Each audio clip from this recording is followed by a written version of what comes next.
नमस्कार, इस समय आप देख रहे हैं news in India. News in India में आपका स्वागत है। आइए नजर डालते हैं आज की कुछ खास खबरों पर। उत्तर प्रदेश में अब रिटायरमेंट के बाद किसी भी सरकारी कर्मचारी को ज्यादा परेशान नहीं होना पड़ेगा। मुख्यमंत्री योगी आदित्यनाथ के निर्देश पर ऐसी व्यवस्था बनाई गई है कि रिटायरमेंट के 3 दिन के अंदर ही सभी सरकारी कर्मचारियों का पेंशन पेमेंट ऑर्डर जारी होने के साथ ही उनके अन्य भुगतान की प्रक्रिया भी खत्म होगी। मुख्यमंत्री योगी आदित्यनाथ ने लोक भवन में ई पेंशन पोर्टल व्यवस्था की औपचारिक शुरुआत की। इसी के साथ ही उन्होंने ऑनलाइन रजिस्ट्रेशन और भुगतान से संबंधित ई पेंशन पोर्टल का शुभारंभ भी किया। मुख्यमंत्री योगी आदित्यनाथ ने श्रमिक दिवस पर सरकारी कर्मचारियों को ये बड़ा तोहफा दिया। इसके बाद उनके हर प्रकार की समस्या के निवारण का भी प्रयास शुरू होगा। मुख्यमंत्री योगी आदित्यनाथ वित्त विभाग के विकसित कराए गए ई पेंशन पोर्टल का उद्घाटन करने के बाद कर्मचारियों से भी मुखातिब हुए। इस पोर्टल के जरिए ऐसी व्यवस्था की गई है कि रिटायर होने वाले राज्य कर्मचारियों का पेंशन पेमेंट ऑर्डर जारी होने के बाद उनकी ग्रेच्युटी और राशिकरण का भुगतान रिटायरमेंट तारीख से अगले 3 दिन के अंदर कर दिया जाएगा। ई पेंशन पोर्टल से कर्मचारियों को रिटायरमेंट से 3 महीने पहले ही पेंशन, ग्रेच्युटी आदि के भुगतान आदेश जारी हो जाएंगे।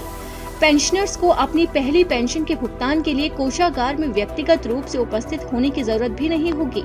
इसके साथ ही पेंशन प्रारंभ होने की तारीख को पेंशनर्स के बैंक खाते में पेंशन का भुगतान ऑनलाइन कर दिया जाएगा। सचिव वित्त संजय कुमार ने सभी मंडलायुक्त और जिलाधिकारियों को ई पेंशन पोर्टल के उद्घाटन कार्यक्रम से वीडियो कॉन्फ्रेंसिंग के जरिए जुड़ने का निर्देश दिया था। सरकारी प्रवक्ता ने बताया कि सरकारी कर्मचारियों को पेंशन से संबंधित सभी सेवाओं को पूरी तरह से डिजिटल मोड में कॉन्टैक्टलेस, पेपरलेस और कैशलेस रूप से कराने के लिए ऑनलाइन पेंशन पोर्टल विकसित किया गया है।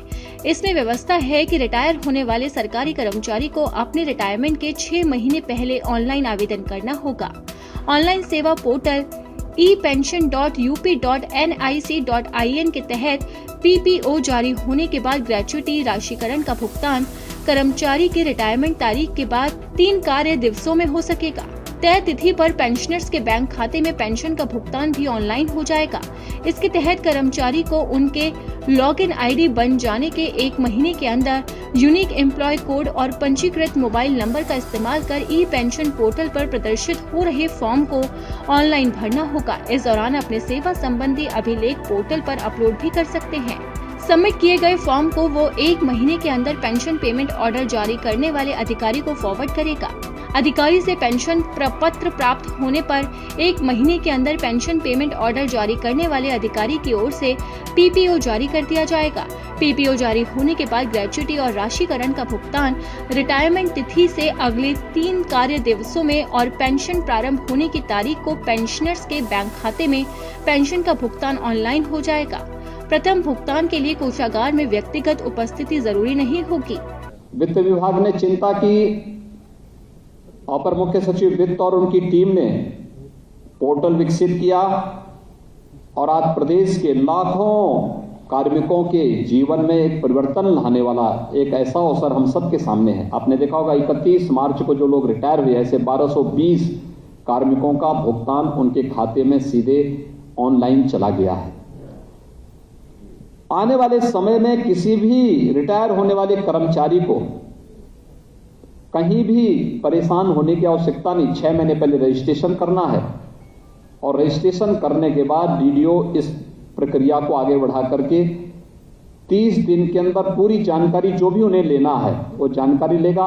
और जो जानकारी अगर वह अपने स्तर पर प्रयास नहीं कर रहा है और किसी व्यक्ति ने गलत जानकारी दी है और उसने उसको वेरीफाई नहीं किया है, नहीं कराया है, तो यह अपने आप ही वह उसके लिए स्वयं जिम्मेदार होगा। ये उसकी जिम्मेदारी हो जाएगी कि वह इस बात को तय कर लें कि कोई भी इसमें गलत न हो।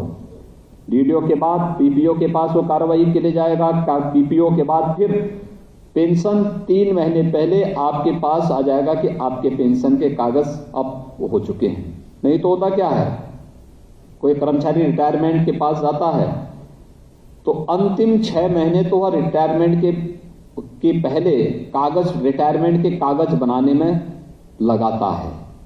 रिटायरमेंट के ये कागज बनाना, वो कागज बनाना, और चूंकि उसको भी बुरा इसलिए नहीं लगता क्योंकि उसने बहुत सारे लोगों को परेशान किया होगा पूर्व में, जाने अनजाने में ही सही, इसलिए। लेकिन मुझे लगता है कि बहुत सारे लोग सचमुच पीड़ित रहते हैं, क्योंकि उसने तो कोई गलती नहीं की, वो तो अपना सामान्य अपने कार्य के साथ जोड़ रहा है, अपना काम कर रहा है, लेकिन अनावश्यक कार्यालयों का चक्कर लगाना, जिस कार्यालय में कल तक वो बॉस था आज वहां लाइन पे खड़ा हो रखा है, कैसी स्थिति होगी उसकी।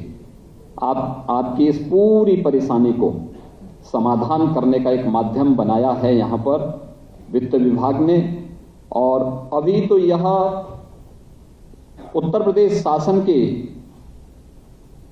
कर्मचारियों के लिए व्यवस्था लागू की गई है, लेकिन साथ साथ अभी पुलिस विभाग को और अन्य जो विभाग इससे नहीं जुड़ पाए हैं, वे विभाग भी इस प्रक्रिया के साथ अगर जुड़ेंगे तो आने वाले समय में लाखों लोग इस योजना का लाभ प्राप्त करेंगे और पेंशन के लिए किसी को भी भटकना नहीं पड़ेगा।